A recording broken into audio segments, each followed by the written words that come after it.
इस सवाल ये उठता है सारी सिचुएशन में कि पहले जिन जमाने की हम बात कर रहे हैं, वर्ण व्यवस्था की बात कर रहे हैं, शायद उस जमाने में इतने संसाधन नहीं थे, तो लोगों को लेने का अपना रोजगार ही दिखता था, या जिसका जो धर्म में आता है शूद्र वाला व्यापार करे, बिजनेस करे, वही लिमिटेड होती थी, ज्यादा उनको लोग नहीं चाहिए होते थे बाहर से। अभी इतना व्यापार बढ़ गया, इतना मैन्युफैक्चरिंग बढ़ गई, इतना सर्विसेज भी बढ़ गई, इनकम टैक्स आ गया, ऑडिट आ गया, और कितने सारे डिपार्टमेंट, जितने सारे वो आ गए।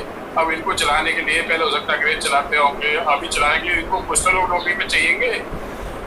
आपने बात तो व्यापार में जो व्यापार कर रहे हैं, जो लोग व्यापार करें, उनको भी कुछ ह्यूमन रिसोर्सेज चाहिए। वो कहाँ से आएगी अगर सब लोग इसी धर्म में लग गए और इसी रास्ते पे चलेंगे, तो कहाँ से व्यवस्था चलेगी जो आज की तारीख में दुनिया में चल रही है, जो कि पहले शायद नहीं थी, इतनी उस लेवल की नहीं थी। चलो आपकी इस बात को ही समझ लेते हैं। एक बात बताओ, जब पहले व्यवस्था चरमराई हुई थी, भाई अनादिकाल से सृष्टि रही है। जब महाभारत काल का, जब कालखंड का महायुद्ध देखते हो आप, तो उस युद्ध में पता नहीं कितने लाखों लाख सैनिक थे, मरने वाले कितने थे। वो छोड़ो, त्रेता का देख लो, श्री रामचंद्र जी और रावण का युद्ध, उसमें भी लाखों लाख करोड़ों करोड़ सैनिक थे। तो कहने का मतलब है जनसंख्या तो इससे कम नहीं थी, या जनसंख्या के मामले में ऐसा कुछ नहीं था कि कम बेशी कुछ था, क्योंकि प्रकृति का बैलेंस तो प्रकृति। हाँ, इतना एडवांसमेंट नहीं था उस जमाने में। अच्छा ठीक है, आप एडवांसमेंट की बात कर लेते हैं अपन। तो कहने का मतलब है एडवांसमेंट में आज आपकी जो डिफेंस ने, मान लीजिए एडवांसमेंट देखा है, तो डिफेंस ने जो भी हथियार बनाए हैं आज तक, उन हथियारों का क्या सिस्टम है? क्या वो हथियार एक बार यूज होने के बाद में दोबारा यूज किया जा सकता है? आज कोई भी साइंस जो है ऐसे हथियार नहीं बना सकती जिसको कि रिपीट किया जा सकता है एक ही हथियार को, यानी कि वो छोड़ दिया, वो अपना काम करके आ गया, फिर दोबारा वो अपने पास आ गया। ऐसा हथियार हो सकता है क्या भाई? कहने का मतलब है कि आप हमारा जो पौराणिक जो काल देख लो, या जो सिस्टम देख लो, वहाँ पे ऐसे ऐसे हथियार थे। 5,500 साल पहले देख लो, जब महाभारत के युद्ध में कितने अद्भुत हथियार थे, यानी कि वो संपूर्ण सृष्टि को नष्ट करके वापस अपने पास आ जाते थे। तो अपनी यहाँ की जो साइंस है वो बहुत डेवलप है। पुष्पक विमान पे तो आज तक रिसर्च ही चल रहा है।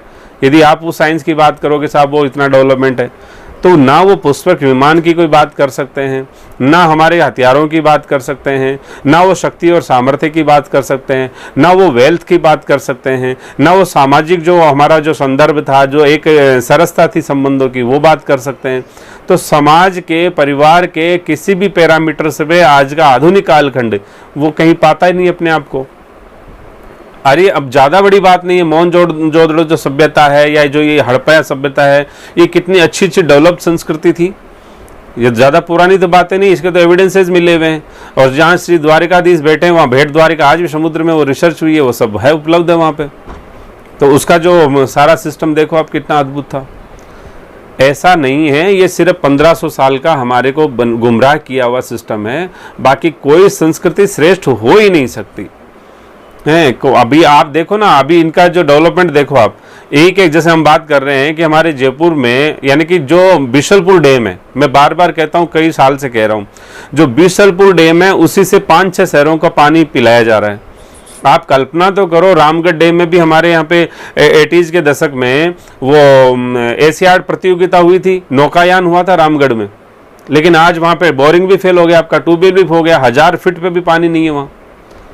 तो इतने बड़े डैम को, जो कि बहुत बड़ा डैम था जहाँ प्रतियोगिता हुई थी, वो डैम आज फेल हो चुका है। तो इतने अपने डैम फेल हो गए, आज बिशलपुर, एक जो बिशलपुर है वो 5-6 शहरों को पानी पिला रहा है। आप कल्पना तो करो, यदि 2 साल बरसात नहीं बरसी, उस डैम में पानी नहीं आया, तो ये दुनिया कैसे मरेगी? पानी के लिए काटमार शुरू हो जाएगी। इतना बड़ा शहर कहाँ जाएगा ये? तो ये मिस मैनेजमेंट है सिस्टम का, या एक परफेक्शन है? ये बताइए आप। बिहार सिंह जी, देखो स्वामी जी, बात ये है, ये चलो पुष्पक विमान नहीं थे माना, वैसे हथियार नहीं थे आज के जमाने में, नहीं है कि मार के आ गए, लौट के आ गए, वो माना, वो चलो शास्त्रों में लिखा हुआ है, माना। लेकिन आज जो व्यवस्था, जो हमें ये भी ध्यान है, हम लोग कहीं गंगा नहाने जाते थे तो बैलगाड़ी पे जाते थे, रात बैलगाड़ी चलती थी, लोग पैदल भी जाया करते थे पहले जमाने में। अभी ट्रेन आ गई है, अभी हवाई जहाज आ गए हैं। चलो पुष्प विमान नहीं आए, लेकिन ट्रेन हवाई जहाज तो आए, जो कि कुछ सालों पहले 200-400-500 साल पहले नहीं थे, 100-200 साल पहले ही नहीं थे। अभी जो व्यवस्था आ गई है, इसको चलाने के लिए उद्योग धंधे भी शायद बड़े बड़े लग गए, जो कि नहीं थे, जो हमने नहीं देखे। 100-200 साल की बात करें, 500-1000 की बात छोड़ दो। तो ये जो अभी व्यवस्था आ गई है, राजनीतिक तौर पे भी आ गई, जेसीबी आ गई है। अब इनको चलाने के लिए कुछ लोग तो चाहिए, मेरा पॉइंट सिर्फ ये, कुछ लोग तो चाहिए इनको इस सर्विसेज को देने के लिए, इसमें सपोर्ट करने के लिए। चलो ठीक, कैसे चलेंगी? चलो आप इसको समझो। जब वर्ण व्यवस्था हमने समझी थी, तो जो भी मनुष्य जन्म ले रहा वो किसी वर्ण विशेष में ले रहा है कि नहीं, ये बताइए आप। हाँ, वर्ण में ले रहा है, पक्का ले रहा है ना, पक्का। तो जब वर्ण किसी जन्म किसी वर्ण में मान लीजिए आपका कंसर्न ये है कि बिजनेस कैसे चलेगा, मान लो बिजनेस कैसे चलेगा, तो बिजनेस मान लीजिए कोई वैश्य परिवार है तो, या फिर शूद्र परिवार है, तो उसका अपना फैमिली होगा, उसके अपने संबंध होंगे, और सभी संबंध तो मान लीजिए हो सकता है उस बिजनेस को करे ना करे। हो सकता है कि वो एक जो बिजनेसमैन है या जो भी कुछ उसमें सामर्थ्य वाला है या समझदार लगता है अपने आप को, वही अपने सब लोगों को सेटलमेंट रख ले वहीं पे। तो एक समाज में मान लीजिए एक गांव है, छोटा गांव है, उस गांव में वहाँ पे मान लीजिए कोई बुनकर है, मान लीजिए वो कुछ बुनाई करता है, ये करता है, तो वहाँ की सारी व्यवस्था वो संभालते हैं। वैसे हमारे पास में एक छोटा सा गांव है, वहाँ पे जो मोची लोग हैं उनका एक अच्छा मार्केट है, पूरा फैमिली पूरा बिजनेस ही करते हैं वहाँ, बहुत अच्छे डेवलप्ड हैं, वो पैसा अच्छा उनके पास में। तो कहने का मतलब है अपने ही समाज के व्यापार को, अपनी ही जो व्यवस्था को, क्योंकि वो उसी को तो कर रहे हैं वो लोग। इसी तरह से वैश्य मान लीजिए आज किराना ही कोई दुकान खेल के बैठा है, कोई वैश्य कोई कार्य कर रहा है, तो वहां पे वैश्य के परिवार में भी तो सदस्य हैं संभालने वाले, वो संभालते हैं सब लोग। और सभी को हमारे यहाँ पे वर्ण व्यवस्था में किसको क्या ड्यूटीज है क्या नहीं है, वो सारा सिस्टम दिया हुआ है हैं भाई। जो जिसके मान लीजिए, अब जैसे मान लीजिए खेती करने वाले, तो कृषक का भी विज्ञान दिया हुआ है, कोई क्या करेगा, ये सारा सिस्टम डिवाइडेशंस किया हुआ है। तो वहां पर में हमारे पास में क्लेश नहीं मचता है कि हाँ इसके अंदर मैं घुस जाऊं, उसके अंदर मैं घुस जाऊं। सारी व्यवस्था एक सुचारू रूप से चलती है। और वो जो अपने बेचारे, क्योंकि बाल्यकाल से परफेक्ट होते हैं, तो वो बेहतरीन तरीके से काम करते हैं और उसको अच्छे से फिर वो मेहनताना भी मिलता है हर तरह से। तो वो एक ये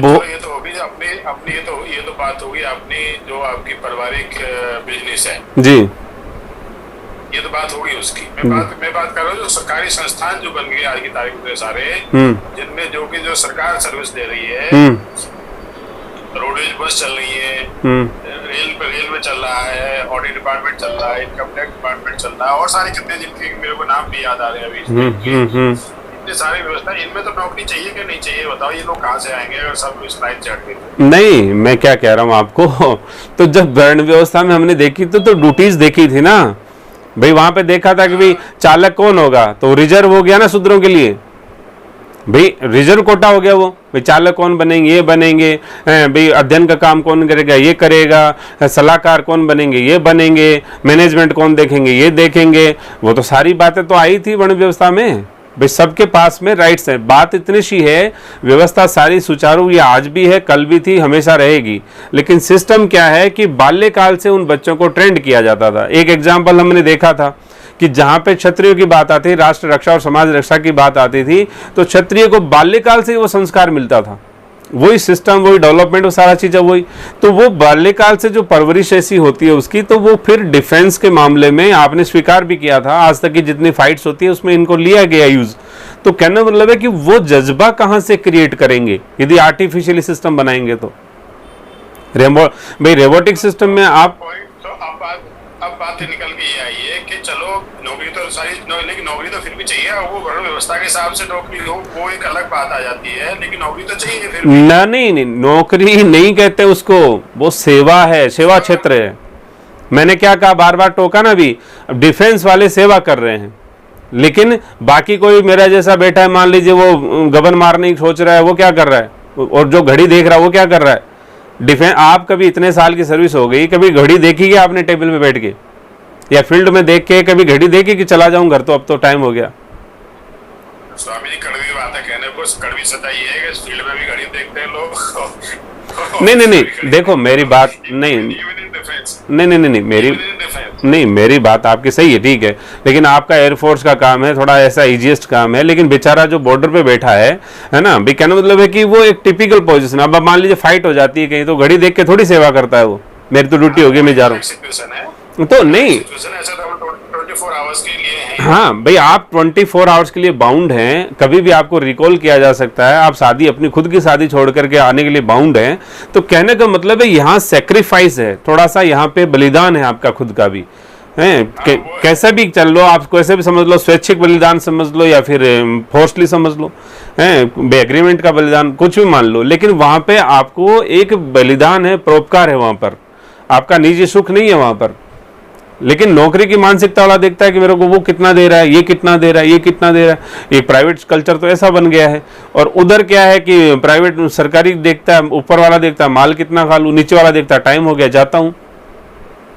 तो ये मानसिकता क्यों बनी है? क्योंकि बाल्यकाल से वो संस्कार ही नहीं मिले ना, किसको क्या नौकरी मिलनी है ये फिक्स नहीं है। तो बाल्यकाल से तो वो परिवार संस्कार देगा ही नहीं उसको। बाल्यकाल से उसको ये सिखाया गया तेरे को तो आईएएस बनना है साहब, अब बाल्यकाल से ये सिखाया गया, फिर जाके पता लगता है कि वो पियोन भी नहीं बना, तो वो वैसे डिप्रेशन में आ गया वहां पर।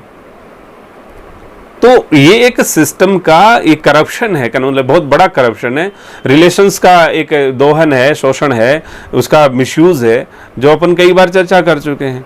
भाई जीव आया है तो अपनी कुछ न कुछ सेवाएं तो लेके आया है, तो ईश्वर ने जो सेवाएं डिसाइडेड की है, उन्हीं सेवाओं को यदि हम विधिवत बाल्यकाल से उसने सीखा है उनको, उसको वहां ले ना यूज में, क्या दिक्कत है? जिसने 20-25 साल तक वही विज्ञान सीखा, उसको यदि वो विज्ञान मिल जाएगा तो बेहतरीन तरीके से समाज चलेगा।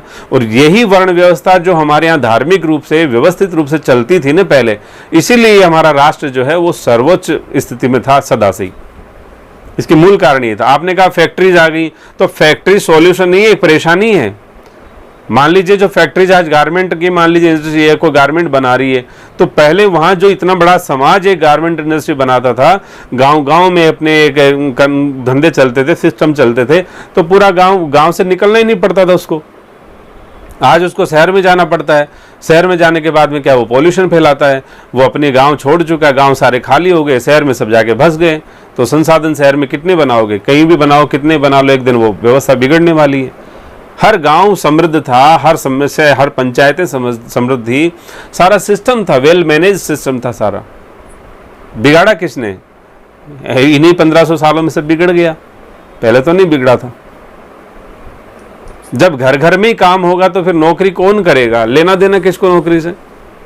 घर घर में काम करते अपने बेचारे।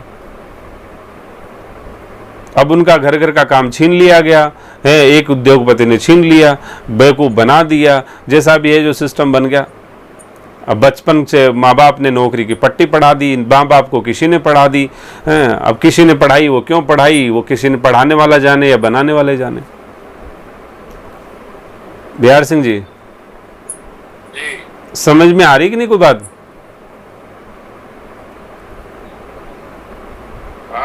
मामला तो बिगड़ा हुआ है ही कुल मिला के। हाँ भाई, कहने का मतलब है ये, हम ये भाई सेवा तो कुछ करेगा ही करेगा, वो ऐसा नहीं है। आज मान लो कोई विप्रवर है, अध्ययन कराने का उसका है जज्बा, तो वो अध्ययन कराएगा, बचपन से अध्ययन करता है, वो भी फिर ऐसा नहीं कि कुछ भी पढ़ा देगा, वो भी स्पेसिफिक जो कमांड होगी उसकी वो उसी में पढ़ाएगा वो चीज़, ऐसा नहीं सब कुछ पढ़ा देगा।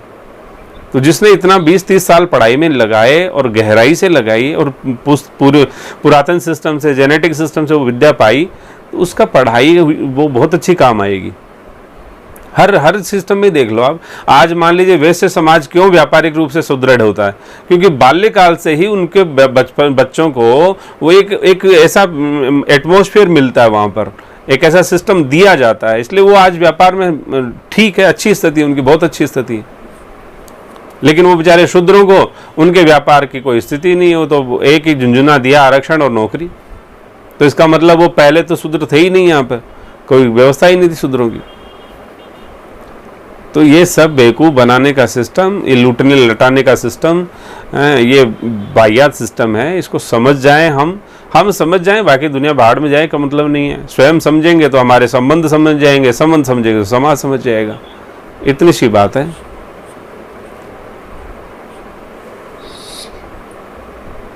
जी, राधे राधे। नहीं, बताइए कोई इसमें कोई बात हो तो आपकी।